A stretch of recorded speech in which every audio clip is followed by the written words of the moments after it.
Greetings, everyone, and a very warm welcome to our weekly Addis dialogue. With it, I'm Shifarao Lagom. The United Nations Security Council has recently issued a statement which has acknowledged Ethiopian territorial integrity and which Ethiopia has welcomed. However, following this, Ethiopia seems to be facing looming challenges from different directions. What should Ethiopians and the diaspora communities do to overcome such challenges? Well, my guest today is Brook Hailu Beshah, a professor of political science. We'll be spending some time with him. Do stay with us. Professor, a very warm welcome to the program. I mean, it's really good to see you again. Thank you. Same here. I appreciate your invitation. Egyptian activists finally admit that the country is behind the conflicts in Ethiopia. They have even gone to the point Yeah. of claiming that now is the right time, as you know, to Yeah. meddle in the internal affairs of Ethiopia and destabilize the nation. As a political scientist, what is your take here? Well, what you said is very true. When we scan or survey or scan the social media landscape, and of course the print media and the electronic radio and TV media in the Middle East, especially if we zoom in Egypt and Sudan, and primarily in Egypt, we see a certain realignment of forces, working against Ethiopia, doing every pressure on Ethiopia. Misinformation, propaganda, misrepresentation of the facts, the reality on the ground, putting Ethiopia as a country that wants Egypt to be thirsty, that Ethiopia wants Egypt, that Ethiopia wants to stop the flow of the Nile, which is impossible. No force on earth can stop the flow of the Nile. What Ethiopia wants is what? To use the water, to generate electricity, and then because of gravity, it just flows on. It continues flows on. Even the water will be regulated. The mud and the silt will be deregulated. Rather than the dry and heavy rainy season, constant water will be supplied to Sudan and Egypt. It's a win situation for all three countries. But rather than accept reality, the Egyptians wrongly feel they have the monopoly over the control of the Nile. Remember the 1929, in the 1959 so-called agreements, colonial agreements, mind you, an agreement that has totally isolated Ethiopia, did not consider Ethiopia's interest, and they have put aside Ethiopia. Ethiopia is the source of the Nile. 86% of the water, the volume of the Nile comes from Ethiopia, and Ethiopia has, by international law, right to use, equitably to use the right to use the water. That's what they are trying to misrepresent. They want Ethiopia using their social media. They want the world audience, especially the Arab, Middle Eastern audience, the world audience, and Africans. They want to confuse. They want to spread this spin. It's called spinning, like cotton, spinning the lie, putting the blame on Ethiopia, and really hoping they will not succeed. By the way, hoping that Ethiopia will be put under pressure. So much so that this giant GERD project will be jeopardized and will stop its operation. Secondly, they want to use this to sow disunity among the people of Ethiopia. They support any opposition group, internal and external groups. The Egyptians do support that. They want to manipulate. They want to come in between minor differences that Ethiopians have as members of a family. So they do that in the hope that they will take advantage of that. Thirdly, it seems now they don't want another regional power coming into the front. Ethiopia is rising, and no force can stop that. But what they are trying to do is to stop this reality, this from being a reality. They feel that Egypt will be shadowed over by the Ethiopian rise to power. But Ethiopia has a target, has set a target, has a goal, and that is it needs to economically, socially develop. It needs to electrify the entire society. 60 million people, Ethiopians, still don't have electricity. We need to run our factories. Things are going very well economically and socially, and we need to progress and we address our social economic problems. So they want to put a wall between the government of Ethiopia and its people, and they also want to put a wall between the different Ethiopian groups that we have. So I think they will not succeed, but they are doing everything possible. And the diaspora in Ethiopia, by the way, for your information, the diaspora in America and the rest of the world, they are doing everything possible to stand behind Ethiopia and to stand with Ethiopia and do the fight. The fight is not only about the Ethiopian government's fight. The fight is the fight of all of us as Ethiopian Americans, as Ethiopian Europeans, or what have you. We're also witnessing new developments from Sudan, which is going to the point of claiming Benishangul Gumuz, which is a sheer provocative belligerence against its neighbor, right? And I want to hear your say in this regard. Sudanese and Ethiopian people have a long history, of good neighborliness, sisterly and brotherly relations. But under the current military government led by General Al-Burhan, this relationship is going down the tubes, really is going down. It is very sad that we have come to that extent. And also one wonders whether really the Sudanese government is in control of the country, because especially the last few months, even less than a year, the Sudan, whether it is regarding GERD or whether our border issue, they have opted to take the aggressive, hostile stand against Ethiopia. They have amassed their troops and taken over territories where Ethiopians had farmers were farming. As we speak now, it has been several years since November. They have taken over certain lands that they contest. They could have taken their case to the African Union or to the International Court of Justice, but they have chosen to do it in a very hostile way. And by the way, they should really withdraw from that territory. So the attitude, there's a change of strategy in regards to the Sudanese military government. They have opted to take an aggressive stand. They have begun to stand together with Egypt. It's their business, of course, but in a very hostile way. Rather than solve problems peacefully, giving diplomacy, negotiation a chance and an opportunity, they have chosen the option of being aggressive and hostile. So this will not really play a good role when it comes to improving the relationship between the two countries. Ethiopia patiently had said that please withdraw from our territory. Any contested territory should be mediated in an arena and forum that both countries would agree. So this hostility is wrong. As to Benishangul Gumuz, this is, Mr. Shifarao, a recent addition of 2-3 weeks ago. This is bizarre. This is really bizarre, odd, out of sync with anything. It's like Ethiopia claiming one province of Sudan as totally as ours, for whatever reason. And the reason is wrong. So I think they still have taken the relationship between Sudan and Ethiopia to another very low level that will be damaging and might end up with open hostilities. This is the stand that they took, arming, collaborating and standing with Egypt. This stand is really not productive, not good. And Ethiopia, I think, has patience, but if the patience of the Ethiopian government runs out, Sudan will be responsible for any kind of consequences that might unfold in that part of Ethiopia. They have no historical claim, for the record, of Benishangul Gumuz. If we are talking about claiming lands, the Ethiopia we know of today is very small. Ethiopia can also make claims all the way up to east of Khartoum. I mean, if we unfold history, and if we unfold history claiming like little children claiming this is mine, then Ethiopia has more to gain, and Sudan has more to lose. So the Sudan should stop playing this dangerous game.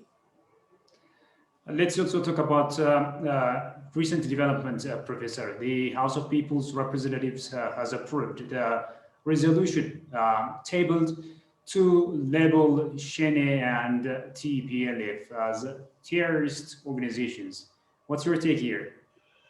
Well, it was long expected. It was long expected that the two political organizations will be labeled this way, based on the evidence on the ground. in November, as all of us know, November 3rd and 4th, the Ethiopian Northern Command, the Ethiopian military, was attacked simultaneously in more than 200 military sites by the former political group of Ethiopia, leader of Ethiopia, TPLF. And the whole country was engulfed in conflict and war.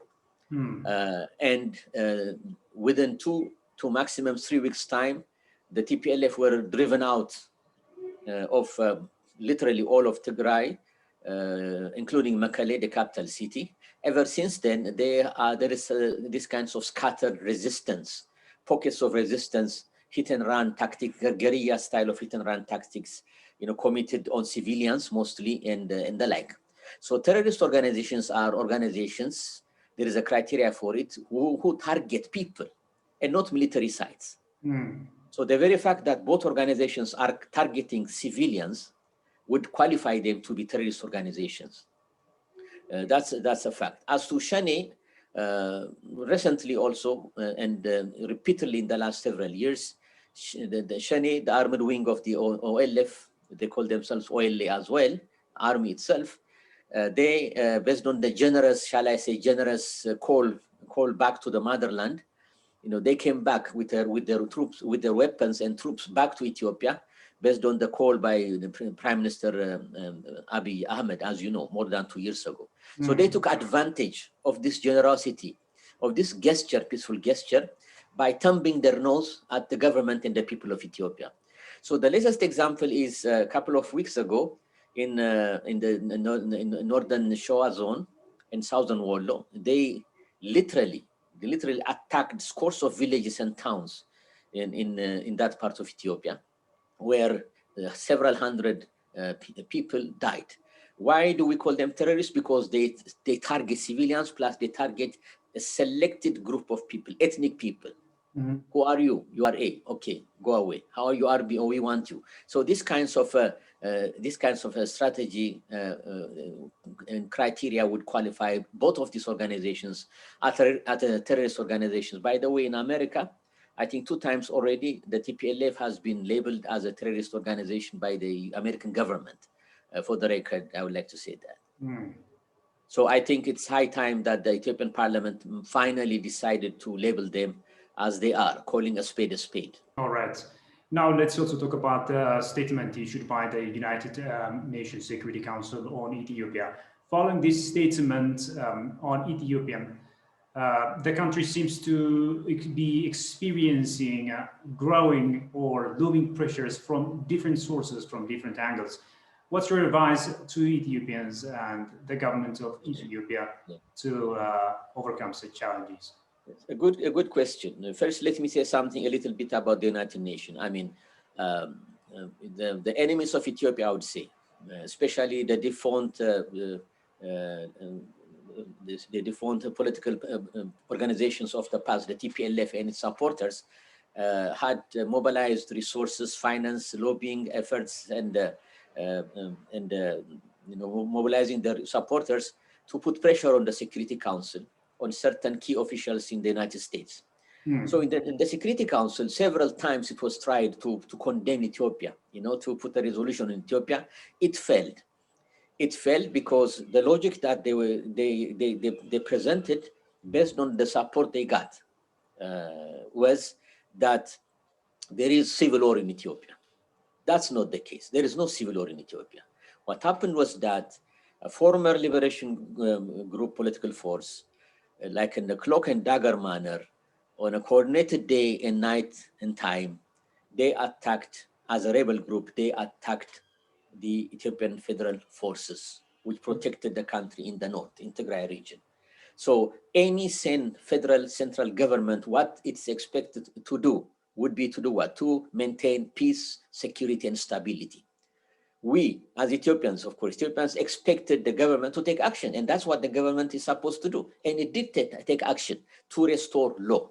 So it's not one government fighting another government. The way that it was wanted in the United Nations Security Council as a resolution to be passed was to condemn the Ethiopian government, plus put in equal footing, can you imagine, in equal footing, a regional defunct group Party TPLF, any parity and equality with Ethiopia. That was not successful. And then they changed the strategy. The strategy was changed, and that was humanitarian, that the Ethiopian government did not provide humanitarian assistance to the people of Tigray.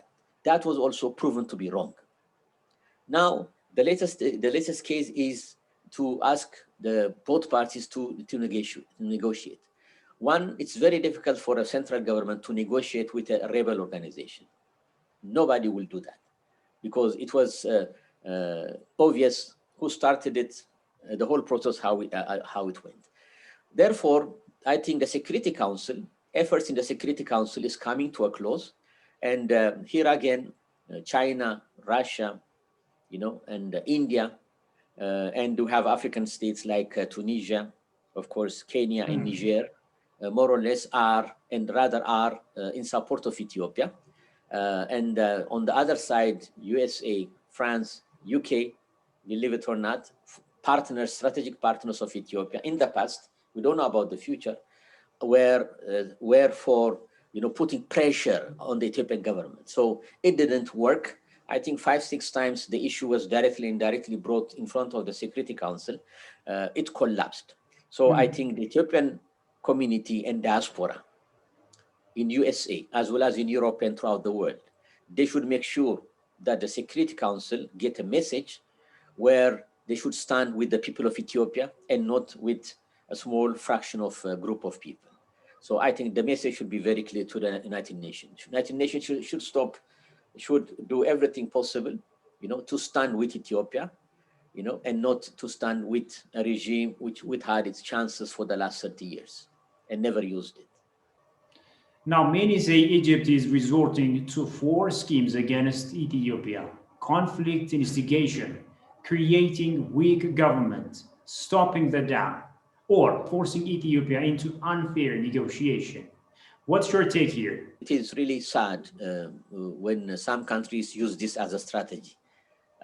One has to go back in history and take a look. I mean, no country or a group of countries have succeeded. I repeat, no country has succeeded to put Ethiopia under pressure and to achieve their goal. The more these countries, Egypt, Sudan, and some European and some whatever countries, the more they try to put under pressure the Ethiopian people and government and state, the more Ethiopians will stand together and fight back. And history testifies to this. Let the history record speak. Whether it is the Ottoman Turks, whether the Egyptians, Battle of Gundit and Gura, the latest example, and there were about 17 or 16 battles that went on all along in the past history. All of them, Ethiopia paid the price with blood, of course. Ethiopia succeeded to maintain its independence and defeated these forces, okay? So this avenue or this road will not work. Whether it's the European Union, they should accept it. And even the American government, they should accept it. Many of us in America were hopeful that with the coming to power of the new administration led by Joe Biden, we felt that, finally, the lost 4 years, we would say, the last administration, the Trump administration, will now be rectified and corrected and will have a new chapter, continued good old Ethio-American great relations. But so far, it seems the strategy and tactic used by certain circles, especially certain individuals and groups, cliques, that work in the State Department and other places. Some of them were former officials of the Obama administration, the last 8 years of Obama administration. It seems have chosen the tactic and the path of squeezing Ethiopia. The more you squeeze, the more things will not go good, especially on Ethiopia and on Ethiopians. It is for me unbelievable, with all the knowledge and resources that America, this great country, had, experts on Ethiopia, the Horn, this and that, in the state and NSC and all other places, in Congress, the staffers, as well as some senior senators, with all this reservoir of knowledge, it seems unbelievable that this tactic was chosen. And that tells So, you that is yeah. really sad and wrong, because believe me, it wouldn't work on Ethiopia. It wouldn't work on Ethiopia. The more you squeeze, the more Ethiopians will stand together, and the more that will jeopardize the good relations that Ethiopia has with Americans. Mhm. So I really hope and cross my fingers this tactic would be really reversed. Otherwise, the next 4 years will be rough. It will be rough. Yeah. There is much at stake. Ethiopia is not just one ordinary country. I'm not saying Ethiopia is two special country. No, Ethiopia is a heavyweight, one of the heavyweight countries of Africa and of the world, especially in a geostrategic position that is of surmount importance. Losing Ethiopia, really, for America, the Western world, will be really uncalled of. I mean, it will be really sad if the West, especially America, loses this opportunity. America should have been the country that would support the current regime, the current government of Prime Minister Abiy, so that democracy, at least what we waited for the last 27 years under TPLF, did not materialize. Yeah. Look, elections, free elections, this and that. Now at least we are hopeful that that is with whatever imperfections that it might have, we'll have something. Remember EU and other countries, in the last 27 whatever years, where the ruling party was winning 100% literally of the election results. They were there. And now, when at least the windows of opportunities are opened, and parties, 47 parties, as far as I know, are competing, and where for sure no party in Ethiopia now, whether it's prosperity or the other party, would win 100%, definitely I predict a coalition government would come naturally out of these relationships. Working with Ethiopia is beneficial. Ethiopia is like all other countries, has principles, and Ethiopia will stick to its gun and principles. The more it is put under pressure, the more it will do so. So it's not worth it. Let's not lose time. Let's begin with a new beginning. The Biden regime has 4 years. Let's work with Ethiopia. Let them work with Ethiopia and achieve so many things. There is still a fight to fight terrorism. Al Qaeda, Al Shabaab, West Africa and Mali and others you find in Nigeria, Boko Haram. The challenge is still there. And look at Somalia again. There is some kind of political crisis at the moment, Mr. Shifara, as you know. And Ethiopia is the anchor. Ethiopia is the country that will hold, it's like a glue that holds the Horn of Africa together. By putting pressure on Ethiopia, we have got America and the West and the EU they have got more to lose. If they think that the old group will come to power, I don't think so, really. If they are capitalizing, hoping against all hopes that this kind of peace and order will be kept if the old group will come to power. No, because the people of Ethiopia have given them 30 years of chances. It didn't materialize. And I don't think the Ethiopian people have the shoulder to carry the old group. And it's high time that America and the EU accept this reality, whether they like it or not. That's how I see it. Yeah, Professor. On the other hand, Ethiopians also, especially Ethiopians in the diaspora, contributed a lot to the election of President Biden. So, absolutely. Allow me to say something, if I may, in a go short ahead, please. Thank you for indicating that. Absolutely, folks, all of us in America, we worked hard, Ethiopian Americans, that the Joe Biden regime come to power. Literally. So many Ethiopian youngsters, they volunteered, canvassing this and that, galvanizing support. Even Atlanta, and it was decisive, for the Senate, runoff elections, 2 senatorial positions in the state of Georgia, and Ethiopians played a role. And I also took part in some of these discussions, galvanizing support there. Ethiopians are now pissed off. Sorry for the word, quote unquote, it's called pissed off, meaning they are disappointed. And guess what? Ethiopian community are learning. Because now, usually new immigrants are progressive and sort of to the left. But I think gone are this kind of a strategy. From now onwards, I mean, there is a big discussion going on. We will reward or punish whatever party it is. So I think the Democratic Party had lost considerable support from the Ethiopian diaspora, who are really disappointed. by this tactic that I have described to you, which they say is uncalled of, and it should stop. So yes, the diaspora are highly engaged, and they follow day to day what the African policy of the Biden government is, what the Horn of Africa policy and direction is, as well as the new quote unquote Ethiopian policy of the Biden government, Biden administration. As you know, Sudan initially stood by Ethiopia, saying that the Grand Ethiopian Renaissance Dam is very beneficial to the country. However, now Sudan is siding by the side of Egypt, if you like. What is the reason behind this shifting of stances from time to time? Thank you. I mean, it is a miscalculation. It's a miscalculation on the part of the current military junta, military council. By the way, in Sudan, it's a military government.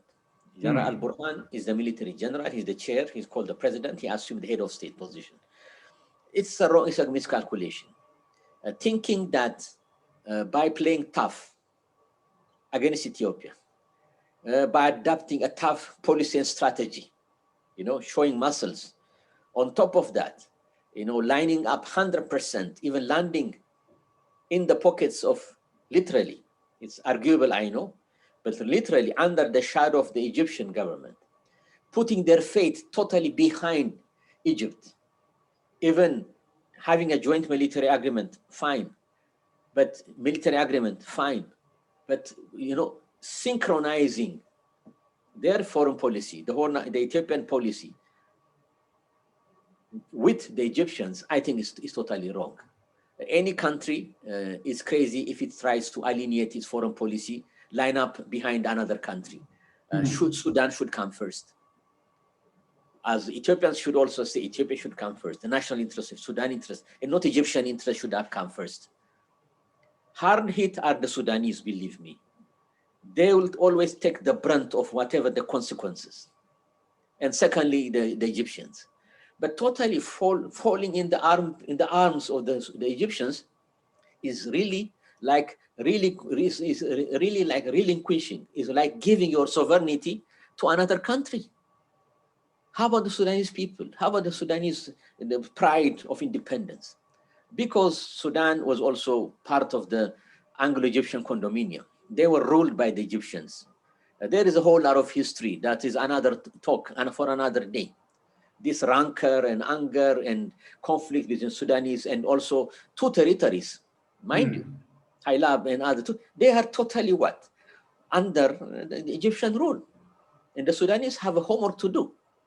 Rather than occupy Ethiopian territories, for example, they should have liberated, they should have taken to court the Egyptians, to do what? To give back their land, okay? Again, when it comes to the Nile question, Sudan should fight primarily for its interest, just like Ethiopia fights for its interest, and then for the mutual interest of all three riparian states. That is not done. That is not done. Even if you take the al-Bashir, the past regime, and even until al-Burhan changed his policy, they had a Sudanese national interest in mind, but now it seems that is gone. So I think it's between the Sudanese government and the Sudanese people, and the Sudanese people who are the ones who should make accountable their own government and not Ethiopia. But one thing is for sure, one should have a clear defined foreign policy, without the interference of another country, which, by the way, that country, Egypt, always its national interest is what? Number one and not number two, like what Sudan is doing. At the end of the day, Sudan should think about itself and not about the other country. And regarding the Nile, it would be very, very fruitful, like Sudan used to do, if they focus on resolving this issue rather than making it worse. Ethiopia is gearing up towards the upcoming election in the midst of internal conflicts and also foreign meddling, as you know. What should Ethiopians do to come out of such diversified challenges victoriously? Yes, a great question. I think Ethiopians should take the elections very seriously. They should make it a point to vote. especially in order to vote, one should register. The Ethiopian National Electoral Board is responsible. It's an independent agency. Ethiopians should actively be engaged to register and then to vote in the election, to make the election legitimate and credible. By the way, elections, when they are held, they should be credible, yes, and they should result in the coming to power of a legitimate government. The turnout might be high or low. If less people go out, register and vote, it means what? Low turnout. But democracy is a democracy. The votes of those who come out and vote would be counted. Even if I give you other countries, for example, in America, in local elections, even today, only 25, 30% of those eligible people vote. Can you believe that in America? In state elections, 35, 40. In federal elections, 35, 40%. 60% don't vote, it means. So it's up to each one of us as adult citizens to vote or not. It only went up recently in American federal elections when Obama was first, he ran for the presidency. It became a hot issue for obvious reasons. Do that make sense? And then it became again Trump versus Biden. So I urge Ethiopians to make it, very powerful, legitimate. Of course, it's legitimate. The voter turnout, that's my worry. The voter turnout should be high, at least more than 50%. In order to do that, we need to do what? To be active. Civic organizations in Ethiopia should be very active to do what? To propagate and ask the people to come out and vote, register so that they vote. Because once the registration period is over, then those who have only registered will be able to vote on that day in June 5th for 2 consecutive weekends. Do that make sense? And based on that, based on parliamentary election, the parliamentary seats will be occupied, and the first duty of the new parliament of Ethiopia, federal parliament of Ethiopia, will be to elect the speaker of the house, the deputy speakers, and the committee chairman, and the subcommittee members, etc. And then from the dominant party, whichever party that has won and whichever party that has got 50% and plus of the total seats, the party will be asked to name the prime minister, and the dominant party or the party that has the largest number of seats will get together and propose one gentleman or one gentlewoman from them, and that will be voted upon, and he or she will be the prime minister. If it's a coalition, then 1 or 2, 3 parties will stack up the number of seats they have. As long as they come up with 50% and plus of the total votes, then they will get together and vote and say, okay, the dominant party will be the prime minister, and then the next party will take the position of deputy prime minister. The third one will take the foreign minister, defense, based on seniority and importance. That's how it is done. So I urge Ethiopian citizens, really go out and vote. Because once you lose your vote, then it means what? You have to wait another 5 years to exercise your vote. Because if you complain, then the complaint will be nothing. It will be on empty air. But if one votes, then it means first, you have exercised your duty as a citizen. Secondly, whether the party and candidates that come to power, whether yours or another opposition, at least you have this psychological effect. And the truth is that at least you have played a role in the political system of Ethiopia, because Ethiopia is definitely entering a new chapter in our history, where gone will be days where only 1 or 2 parties will dominate the entire political landscape of Ethiopia. I think that should be done, and I urge all those concerned, professors, researchers, civic organizations, women, youth organizations, workers, to agitate, to say in a positive way, not propaganda, in a positive way, go out, register, and vote. That is the right strategy to follow. Well, Professor, thank you so much for your, of course, as usual, wonderful perspectives. Thank you. It was my pleasure. Thanks for having me, Ato Shifarra. Appreciate it. Thank you. Well, dear viewers, that was Professor Brook Hailu Beshah talking to us in this edition of Addis Dialogue. Many thanks for your company so far. Until I see you with another program, it's goodbye from me, Shifarra. Stay safe and take care.